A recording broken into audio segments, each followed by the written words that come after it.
Hello students, this is the platform of distance e-learning and I am your science teacher Sulochana. अब हम बात करेंगे question paper कैसे आता है, जनरल साइंस में किस लेवल तक का पूछा जाता है। ठीक है, सो आज हम लोग डिस्कस करेंगे 50 questions where I'll tell you what is the level of questions, right? ताकि तुम्हें easy हो जाए पेपर देने में। So let us see. First question है the numerical value of displacement to distance for a moving object is देखो वो पूछ रहा है डिस्प्लेसमेंट और डिस्टेंस, दोनों चीजें पता है। डिस्प्लेसमेंट जहां तुम्हें दोनों पॉइंट्स पता होते, कहां से बिगनिंग हुआ कहां से एंडिंग हुआ, दोनों जाना आना दोनों। ठीक है, सो डिस्प्लेसमेंट और डिस्टेंस का न्यूमेरिकल रेशियो अगर हम देखें तो it should be always less than 1, नहीं ऐसा नहीं होता। It should be equal to 1 और मोर देन 1, 1 से ज्यादा नहीं हो सकता। ऑलवेज मोर देन 1 ये तो बिल्कुल ही पॉसिबल नहीं है। इक्वल टू 1 और less than 1, this is correct. ठीक है, अगर तुम डिस्प्लेसमेंट और डिस्टेंस का रेशियो लेते हो तो उसकी जो न्यूमेरिकल वैल्यू आएगी it will be equal to 1 और it can be less than 1, right.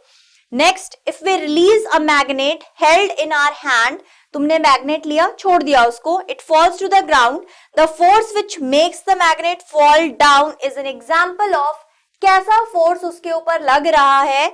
Is it balanced force? Balanced force होता है जब दो चीजें इक्वल फोर्स लगा रही हो। अगर दो चीजें इक्वल फोर्स लगाएंगी बैलेंस्ड फोर्स होता।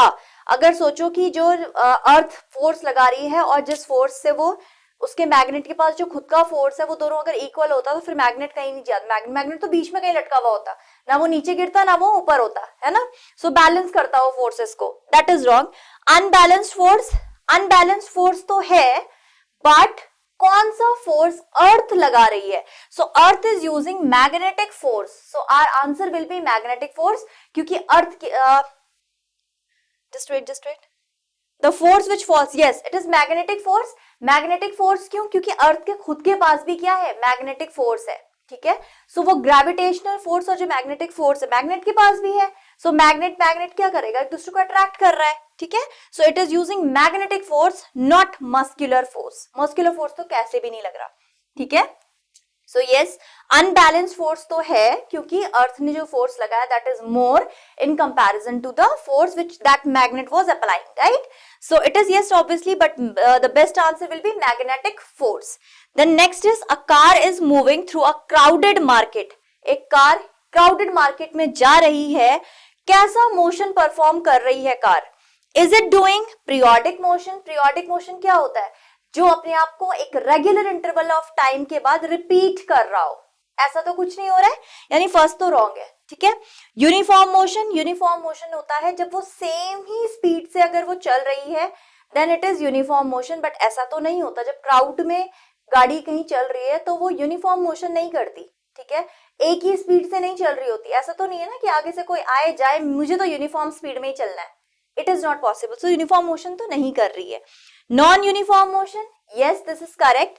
कभी गाड़ी की स्पीड तेज होगी तो कभी बहुत कम होगी और कभी वो रुकेगी भी, right. So non uniform motion करेगी। Then both A and B, this is also wrong. So our best answer will be C part, that is non uniform motion. कौन से चैप्टर से आ रहा है तुम्हारे? मोशन चैप्टर का क्वेश्चन। सो तुमने देखा किस लेवल तक का है, so it is not that difficult, right. ऐसे ही तुम्हारा डिस्टेंस डिस्प्लेसमेंट, ये वाला भी तुम्हारा क्या है, मोशन वाले चैप्टर का ही है। सो बहुत टफ नहीं है। मैग्नेट वाला क्वेश्चन तुम्हें बोला है मैग्नेटिज्म, है ना, तो फोर्स वाला चैप्टर हो गया तुम्हारा। It is also not that difficult. Fourth question की बात कर लेते हैं। फोर्थ में है the maximum displacement of a body from its mean position is called, right. So this is about pendulum. ये तुम्हारा पेंडुलम है, ठीक है, ये उसकी मीन पोजिशन है। वो बोल रहा है maximum displacement from its mean position, that is called what? Is it amplitude, is it time period, is it frequency, या इसमें से कुछ भी नहीं। ठीक है, फ्रीक्वेंसी होती है number of times the oscillation has been done within 1 second. तो ऐसा कुछ नहीं है ना, वो तो तुमसे मैक्सिमम डिस्प्लेसमेंट पूछ रहा है, टाइम पीरियड से भी इसका कोई लेना देना नहीं है। This is amplitude. ठीक है, एम्पलीट्यूड होता है maximum displacement which a pendulum does from its mean position, उसी को एम्पलीट्यूड बोलते हैं। फ्रीक्वेंसी होती है कितनी ऑसिलेशंस उसने की है with in 1 second. Time period is something different, ये तो टाइम बताएगा तुम्हें कि कितना टाइम लिया। ठीक है, then unit of pressure, pressure की यूनिट पूछ रहा है, न्यूटन फोर्स की यूनिट होती है, यूनिट जरूर लर्न करना, एक क्वेश्चन दो क्वेश्चन तुम्हें यूनिट के ऊपर मिलेंगे, ठीक है। न्यूटन फोर्स की यूनिट है, पास्कल प्रेशर की यूनिट है, ओम किसकी यूनिट है, रेजिस्टेंस की, and metre it is of length, right. Unit जरूर बहुत अच्छे से लर्न करोगे क्योंकि यूनिट्स तुम्हें एग्जाम में जरूर देखने मिलेगी फिजिक्स में, ठीक है। A hot utensil is kept away from the flame to cool down transfer heat to the surrounding by which of the process. तुम्हारे पास एक चैप्टर है ट्रांसफर ऑफ हीट का, है ना, जिसमें तुम 3 प्रोसेस से ट्रांसफर देखते हो हीट का, कंडक्शन, कन्वेक्शन एंड रेडिएशन, ठीक है।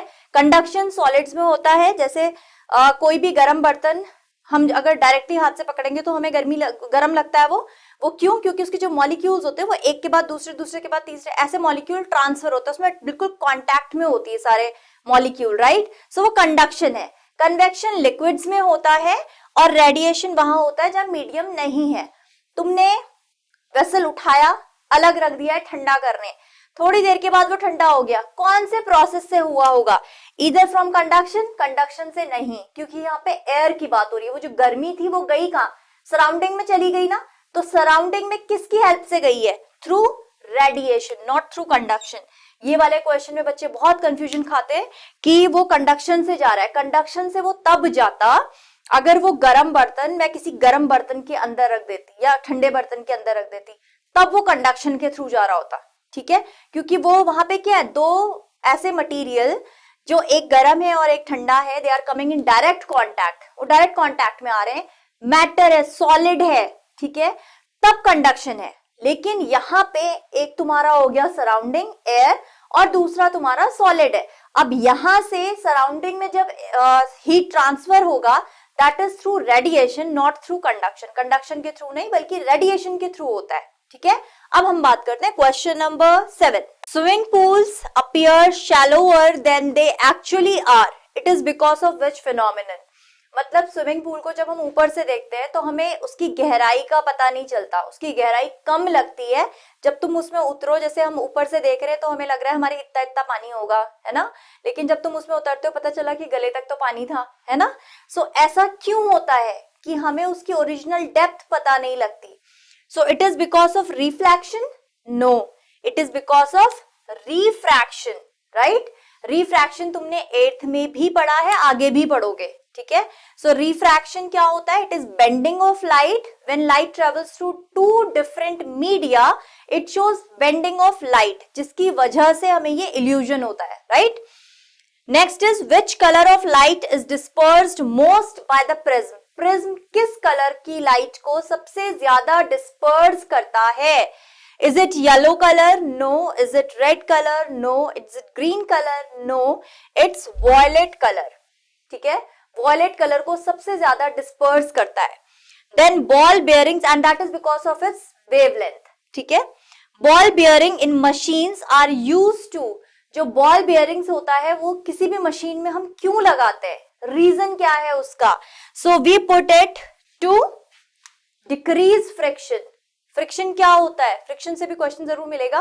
फ्रिक्शन क्या होता है, फ्रिक्शन होता है वो फोर्स जो मोशन को अपोज करता है। अपोज करेगा तो मशीनरी में क्या होता है, वेयर एंड टेयर, टूट फूट जो होती है वो इसी की वजह से होती है, जिसकी वजह से कोई भी मशीन खराब पड़ती है और हम उसको ठीक करने के लिए क्या करते हैं, कुछ ना कुछ तरीके ढूंढते हैं जिससे फ्रिक्शन कम हो।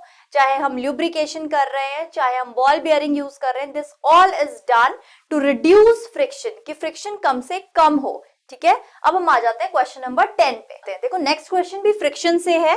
Students were asked to arrange forces due to rolling, static and sliding friction. Rolling, static, sliding friction, ठीक है। स्टैटिक मतलब जैसे कोई चीज ऐसे है, उसको तुम किसी रोप से उसे खींच रहे हो ऐसे, दिस इज स्लाइडिंग, ठीक है। स्टैटिक तुम उस पर जोर लगा रहे हो, धक्का मार रहे हो, थोड़ी थोड़ी देर में वो थोड़ा थोड़ा खिसक रहा है, ठीक है। रोलिंग तुमने इसको सर्कुलर है ये, तो सीधे एक तरफ से क्या करेंगे, एक तरफ से तुमने धक्का मारा, वो रोल होते हुए चला गया, ठीक है, दैट इज रोलिंग फ्रिक्शन। वो कह रहा है कि तीनों को अरेंज करना है इन डिक्रीजिंग ऑर्डर। डिक्रीजिंग मतलब सबसे बड़ा पहले, फिर छोटा, फिर उससे और छोटा, ठीक है। यानी जिसमें सबसे ज्यादा फ्रिक्शन होगा उसको हम सबसे पहले रख लेंगे, ठीक है। Students were asked to arrange forces due to rolling, static and sliding friction in decreasing order, the correct arrangement is given below. इनमें से कौन सा सबसे सही होगा, ठीक है। सो रोलिंग सबसे कम फ्रिक्शन रोलिंग में होता है, तो यानी कि फर्स्ट दो तो हम लोगों ने पहले ही अलग कर देना है, क्योंकि रोलिंग में सबसे कम फ्रिक्शन होती है, ठीक है। हमें तो ये कैसे अरेंज करने हैं, डिक्रीजिंग ऑर्डर में, यानी जिसमें सबसे ज्यादा फ्रिक्शन होता है वो सबसे पहले आ जाएगा। सो स्टैटिक, यस, सबसे ज्यादा फ्रिक्शन किस में होता है, स्टैटिक में, उसके बाद स्लाइडिंग में होता है और उसके बाद रोलिंग में होता है, यानी कि हमारा थर्ड इज करेक्ट, ठीक है। Then 1 newton is equal to कितना dyne, 1 newton is equal to कितना डाइन, डाइन छोटी यूनिट होती है, ठीक है। 1 न्यूटन इज इक्वल टू 10 की पावर 5 डाइन, ये तो लर्न करना है, ठीक है। 1 न्यूटन इज इक्वल टू 10 की power 5 dyne. Speed of sound is lowest, sound की जो स्पीड है वो सबसे कम किस में होती है, सॉलिड में, लिक्विड में, गैसेस में या वैक्यूम में, लिक्विड्स में। लिक्विड्स में साउंड की स्पीड सबसे कम होती है और सबसे ज्यादा किस में होती है, सॉलिड में, ठीक है। सो क्वेश्चन तुमसे लोएस्ट पूछे तो लिक्विड, सबसे ज्यादा पूछे तो सॉलिड, और अगर तुमसे पूछे कि किसमें साउंड ट्रेवल ही नहीं करेगा, सुनाई ही नहीं देगा तुम्हें, दैट इज वैक्यूम, क्योंकि sound requires medium to travel. अगर वैक्यूम कर दोगे रूम तो मैं क्या बोल रही हूं, तुम्हें कुछ सुनाई नहीं देगा, क्योंकि कोई मैटर नहीं, कोई मटेरियल मीडियम नहीं है जो तुम तक उसको पहुंचा ले, ठीक है। So this is question number 12। Question number 13 पे आ जाते हैं, नेक्स्ट क्वेश्चन की बात करते हैं। क्वेश्चन कह रहा है the image formed by a plane mirror is always, plane mirror में जो इमेज बनती है वो कैसी है, 8th क्लास में तुमने पढ़ा है, ठीक है, कि जो इमेज फॉर्म होती है, पहली बात वर्चुअल इमेज बनती है जो हमारी प्लेन मिरर पे बनती है, ठीक है। वर्चुअल इमेज क्या होती है, जिसको तुम स्क्रीन पे नहीं ले सकते, सो इट इज वर्चुअल, और वर्चुअल के साथ सीधी बनती है, ठीक है। सीधी बनती है मतलब इरेक्ट बनती है, so your answer will be virtual and erect, right.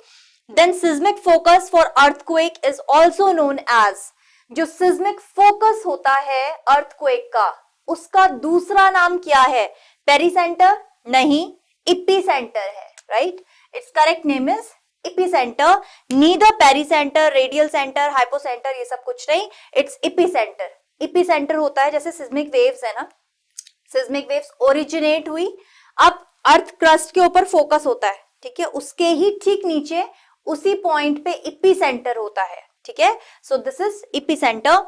If the angle of reflection is 55 then angle of incidence is, ये तुम्हारा लॉ ऑफ रिफ्लेक्शन है कि जितना एंगल ऑफ इंसिडेंस उतना ही एंगल ऑफ रिफ्लेक्शन।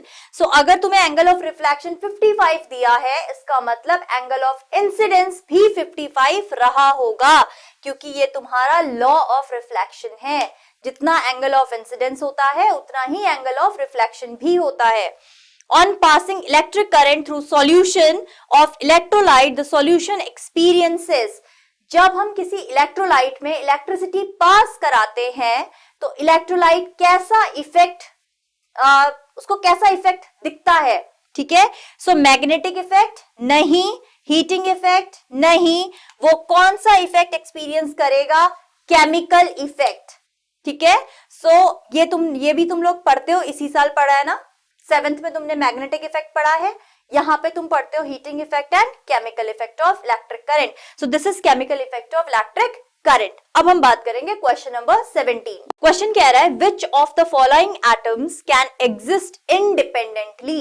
देखो इतने सारे एलिमेंट्स प्रेजेंट हैं बट सब के एटम इंडिपेंडेंट एग्जिस्टेंस शो नहीं करते, ठीक है।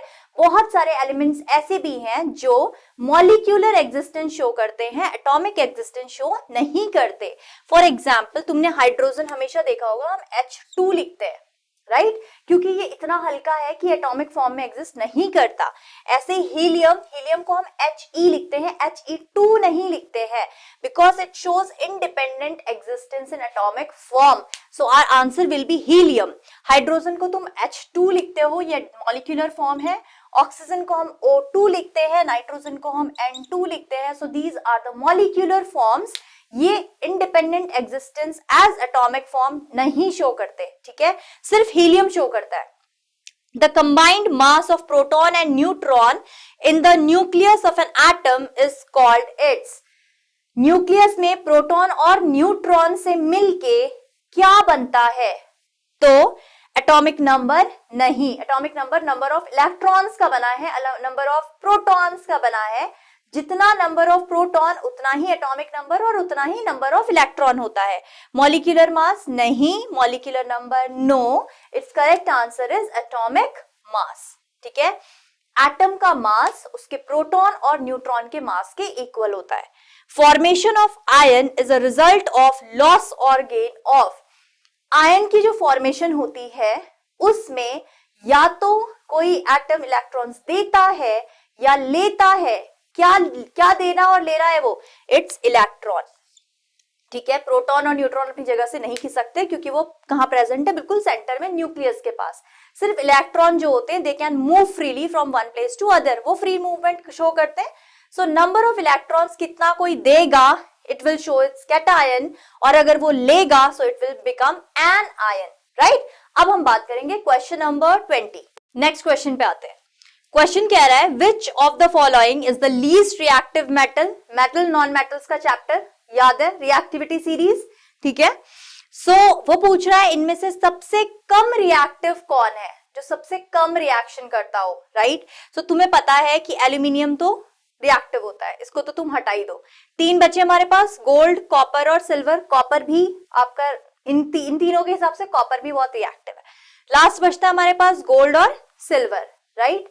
सो सबसे कम रिएक्टिव होता है सिल्वर, राइट। नेक्स्ट है which of the following is used to freeze food. Food को फ्रीज करने के लिए यानी रेफ्रिजरेटर में कौन सी गैस डाली जाती है? So it is liquid nitrogen. ठीक है, नेक्स्ट है diamond and graphite are. Diamond और ग्रेफाइट क्या है? आइसोमर है? नहीं, आइसोमर्स, एलोट्रोप्स, ये सारी चीजें तुम 9th में पढ़ते हो।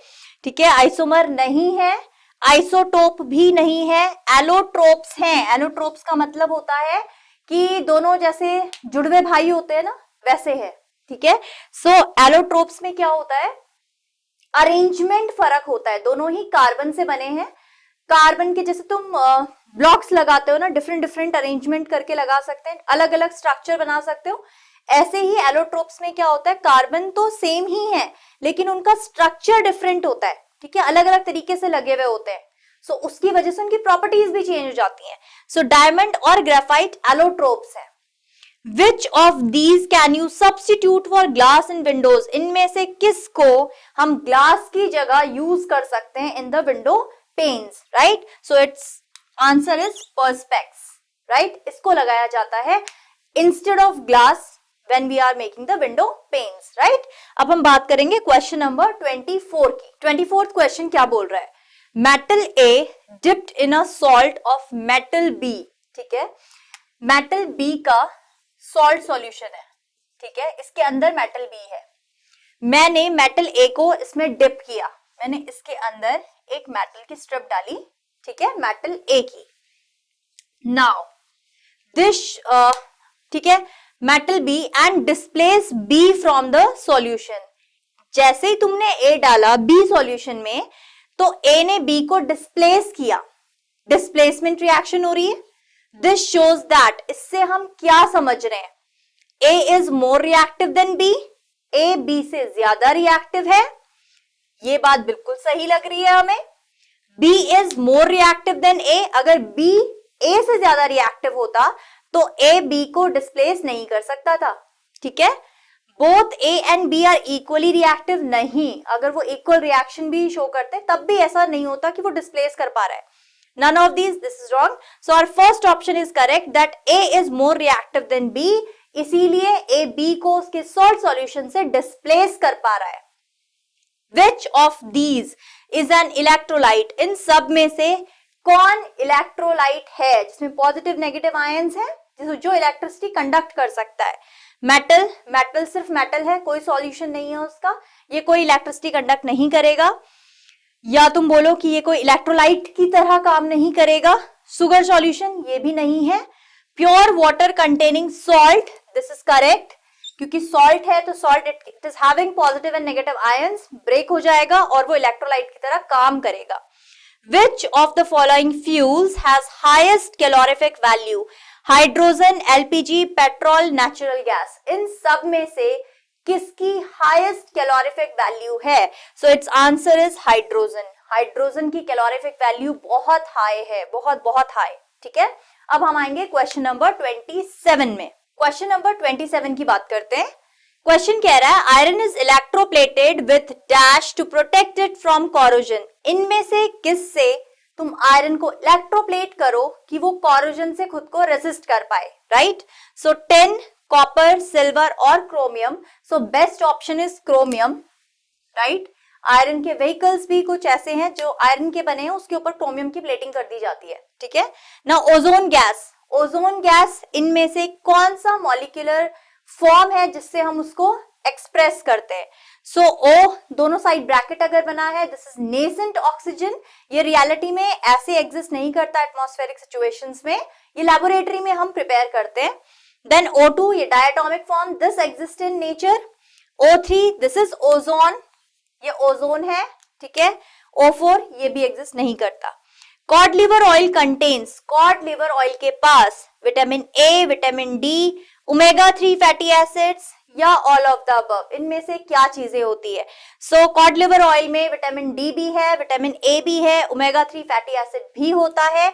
So it's correct answer will be all of the above. Now the purest form of cellulose is. Cellulose की प्योरेस्ट फॉर्म क्या है? रेयॉन, आर्टिफिशियल फाइबर होता है. कॉटन, वूल, सिल्क. इनमें से कौन? सो सेल्यूलोज तुम्हें पता है प्लांट्स में प्रेजेंट होता है. सो तुम्हें इन सब में पता है कि plant fibre is cotton. So cotton is the purest form of cellulose. Question बोल रहा है the dark zone of a candle flame. तुम्हारे पास जोन्स हैं कैंडल फ्लेम की, तुम पढ़ते हो 8th में. So dark zone of a candle flame कौन सा जोन है ये? Region around the wick, base close to wick, middle region of flame, outer region of flame. Outer region तो हो ही नहीं सकता. ठीक है, क्योंकि ये तो हाईली कंबस्टिबल रीजन हो जाता है. मिडल रीजन भी नहीं है. डार्क जोन क्या होता है? It is region around the wick. जो विक होती है उसके चारों तरफ का जो रीजन है that is dark, that is dark zone. Water should not be used as extinguishing agent for fires caused by. जो फायर्स, ये जो तुम्हें ऑप्शंस दिए हैं इनमें से कौन सा ऑप्शन करेक्ट होगा कि उससे जो आग जलती है उसको हम पानी से कभी नहीं बुझाते? First is oil, electricity, both A and B, और बर्निंग ऑफ वुड. वुड पे जो आग लगी है तुम उसको इजीली पानी से बुझा सकते हो, कोई दिक्कत नहीं है. लेकिन जो आग ऑयल से या इलेक्ट्रिसिटी से लगती है उसको हम पानी से नहीं बुझाते. रीजन बीइंग, देखो इलेक्ट्रिसिटी का तो गुड कंडक्टर है वाटर, राइट. कंडक्ट करेगा और फैलेगी फायर.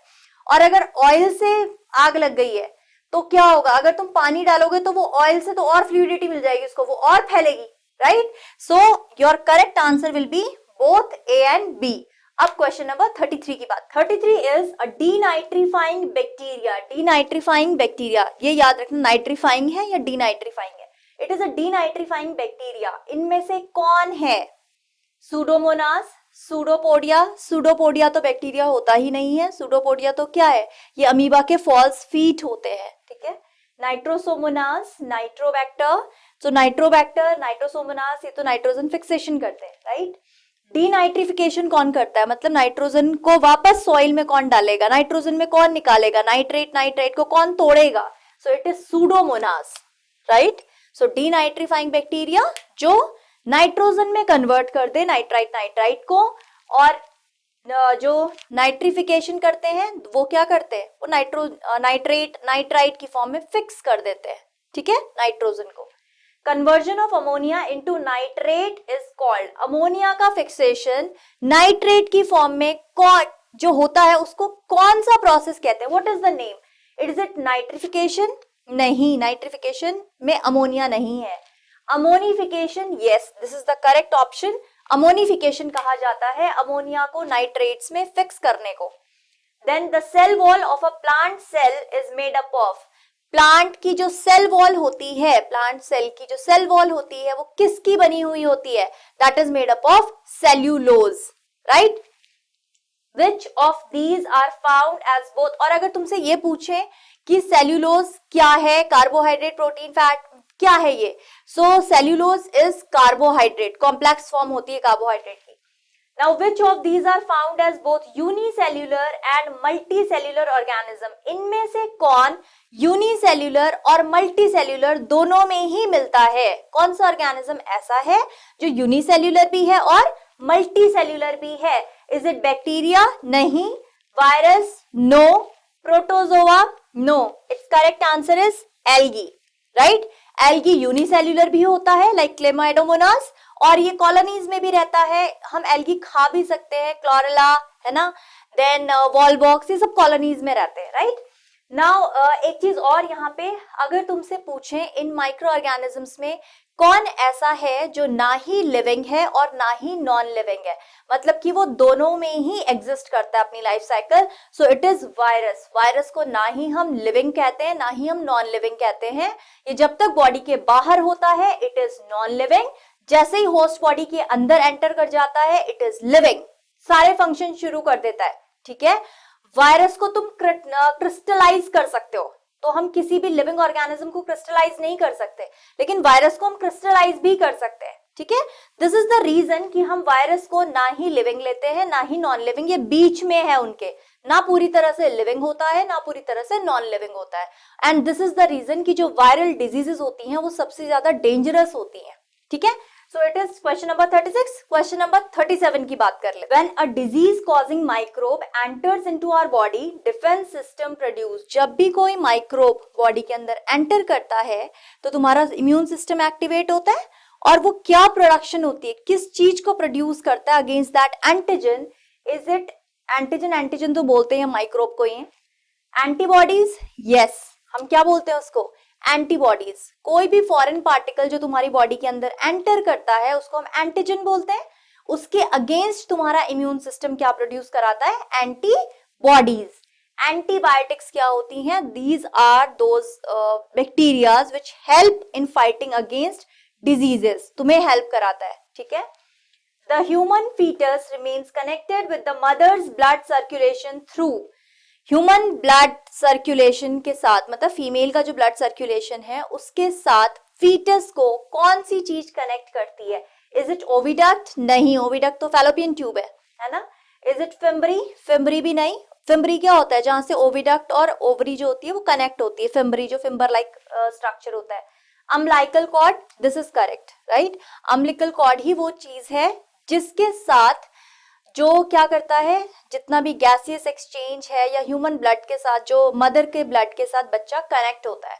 ठीक है, प्लेसेंटा वो डबल साइडेड टेप की तरह एक्ट करता है. एक साइड वो मदर की बॉडी से चिपका हुआ है, दूसरी साइड से वो इस अम्बिलिकल कॉर्ड के साथ चिपका हुआ है, जो अम्बिलिकल कॉर्ड जाके कहाँ पे? बच्चे के नाभि पे, नेवल पॉइंट पे कनेक्ट होती है. ठीक है, vagina? This is also wrong. Then number of nuclei present in a zygote. एक जाइगोट में कितने न्यूक्लियाई प्रेजेंट होते हैं? So its correct answer is 2. ठीक है, 1 नहीं लिखोगे, 1 नहीं होता. जाइगोट 2 न्यूक्लियाई से मिलके बना है, स्पर्म का न्यूक्लियाई और ओवा का न्यूक्लियाई. So जाइगोट के पास 2 न्यूक्लियाई होते हैं. Which of the following machine can be used to harvest a crop and also to beat out the grain from the chaff? ठीक है, कौन सी मशीन हम यूज कराते हैं? हार्वेस्टर? नहीं. Combine? This also wrong. This is thresher. Thresher को हम use करते हैं to separate grain from the chaff. और ये क्वेश्चन तुम्हारा क्रॉप प्रोडक्शन वाले चैप्टर का है. ठीक है, अब हम बात करेंगे क्वेश्चन नंबर 41 की. क्वेश्चन नंबर 41 कह रहा है a microbe which is used for making breads and cake. किस माइक्रोब को we use for making breads, cakes, मतलब बेकरी में आप उसको यूज करते हो? Is it amoeba? नहीं. राइजोबियम? नहीं. It is yeast. Right, yeast को केक बनाने के लिए यूज किया जाता है. केक को ब्रेड बनाने के लिए भी ईस्ट को हम यूज करते हैं. Which term is use for a species which is restricted to a particular area. ऐसी स्पीसीज जो किसी पर्टिकुलर एरिया में ही रेस्ट्रिक्टेड है, मतलब वो उसी एरिया में पाई जाती है, उसको हम क्या बोलते हैं? मतलब वो उसी एरिया में है, हर जगह नहीं मिलता. So that is called as endemic species. Right, it is not called extinct. Extinct का मतलब वो खत्म ही हो चुकी. एंडेंजर्ड मतलब वो खतरे में है, एक्सटिंक्शन की तरफ जा रही है. Answer is endemic species, not fauna. Fauna का मतलब क्या होता है? फौना का मतलब जितने भी एनिमल्स है they all come in fauna. In dash the offspring grows out of the parent body. इनमें से किस ऑर्गेनिज्म में पेरेंट की बॉडी से ही ऑफस्प्रिंग जनरेट होता है? मतलब कि पेरेंट की बॉडी में स्मॉल पार्ट निकल के आएगा और फिर उस पे वो क्या बनेगा? नया ऑफस्प्रिंग डेवलप होगा. सो इनमें से कौन होगा? It will B hydra. ठीक है, बडिंग के प्रोसेस के थ्रू पेरेंट बॉडी से नया ऑफस्प्रिंग प्रोड्यूस होता है. A tadpole develops into an adult frog by the process of. Tadpole से फ्रॉग बनने के प्रोसेस को हम क्या बोलते हैं? Is it called fertilisation?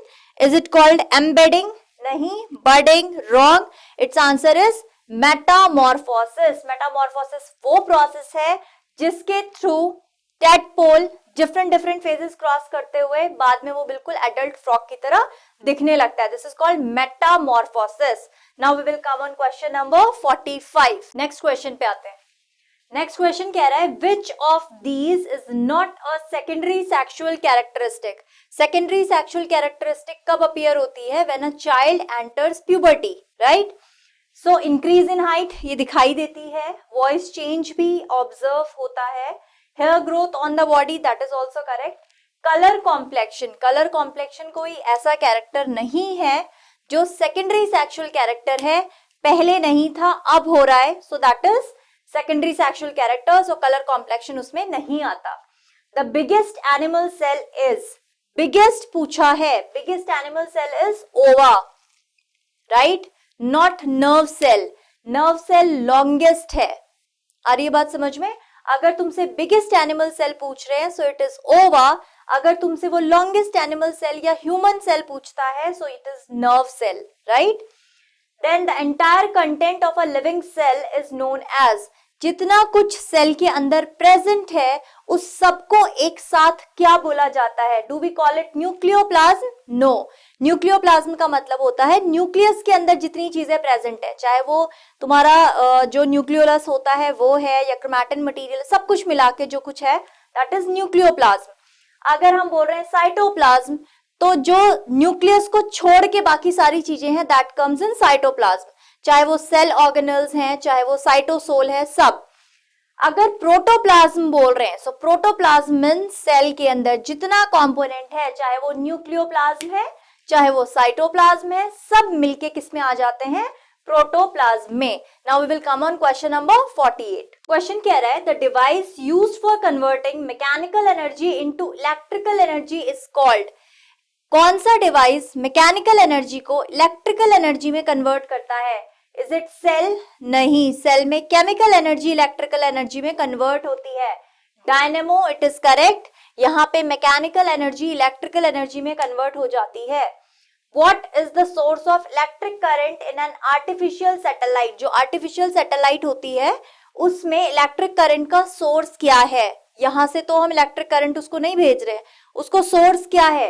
So is it mini nuclear reactor? No. Is it dynamo? No. Is it thermopile? गलत है. Its correct answer is solar cells. ठीक है, उसमें सोलर सेल्स लगा दिए जाते हैं. Stars appear twinkling due to which of the phenomenon? जो स्टार्स हमें ट्विंकलिंग दिखते हैं, रीजन क्या है उसका? Reason is atmospheric refraction. जो इतनी सारी लेयर्स से जब वो लाइट हमारे अर्थ एटमॉस्फेयर को एंटर करती है सो उसकी वजह से वो हमें कैसा दिखाई देता है? ट्विंकलिंग दिखाई देता है. क्वेश्चन भी पूछा जाता है कि सन हमें ट्विंकलिंग नहीं दिखता बट स्टार्स हमें ट्विंकलिंग दिखते हैं. रीजन बीइंग कि स्टार्स हमसे बहुत दूर है, उनको बहुत सारी लेयर्स, जो लाइट है वो बहुत सारी लेयर्स पार करते हुए आ रही है. सो एटमॉस्फेरिक रिफ्रैक्शन बहुत ज्यादा होता है, इस वजह से हम लोगों को वो ट्विंकलिंग दिखाई देता है. So this is all in this session. I hope you like the session. Please do comment and subscribe our channel.